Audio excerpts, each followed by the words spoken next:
এই ইমাম সাহেব, কই যান আপনি?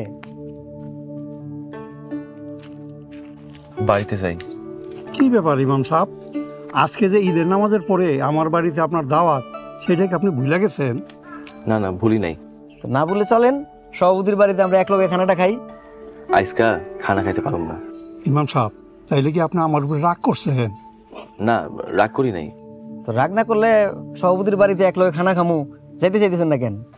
আসলে আমার বাড়িতে সবাই না খায় আছে, তা করে রাইখা খানা খাইতে পারব না।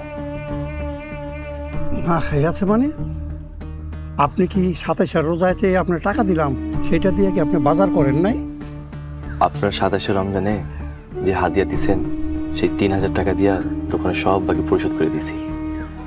আপনার আবার কিছু মনে করেন না। আমি আসি। আসসালামু আলাইকুম।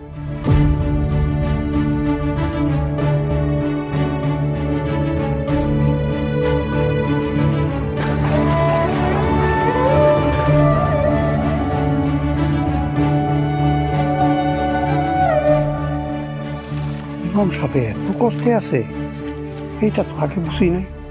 আসলে আমরা নামে মাত্র যে বেতন দেই, এই টাকা কি আর একটা সংসার চলে? এটা তো কখনো চিন্তা করে দেখি নাই। আমাদের ইমাম সাহেবের জন্য এখন কিছু একটু করার দরকার। সভাপতি সাহেব, আজকে কিছু একটা করুম আমরা।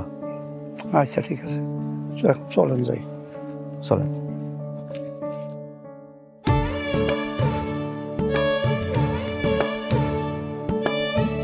আব্বু এই যে আমার নতুন জামা। নতুন জামা? নতুন জামা কে দিল? আম্মা শান্তা ফাতেমা লেগে নতুন জামা কিনে আনছে। আম্মা, আসসালামু আলাইকুম। ওয়ালাইকুম আসসালাম বাবা। আপনারা আমাদের বাড়িতে আইছেন, আমার কি যে খুশি লাগতেছে।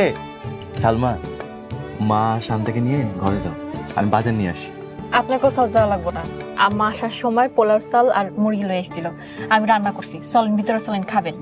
আম্মা, আপনি এত কষ্ট করে এসব আনতে গেলেন কেন? মায়ের আবার কষ্ট কিসের? তাছাড়া মানুষের বিপদ সারা জীবন থাকে না, একদিন না একদিন দিন বদলাই। তোমাকে দিনও বদলাইবো। আমি দোয়া করি বাবা, তোমরা সুখী হও।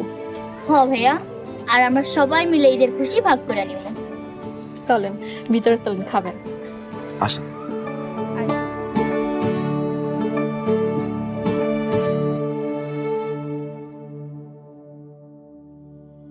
সভাপতি সাহেব, মোটামুটি 1050 টাকার মাল হলে হয়ে যাবে না?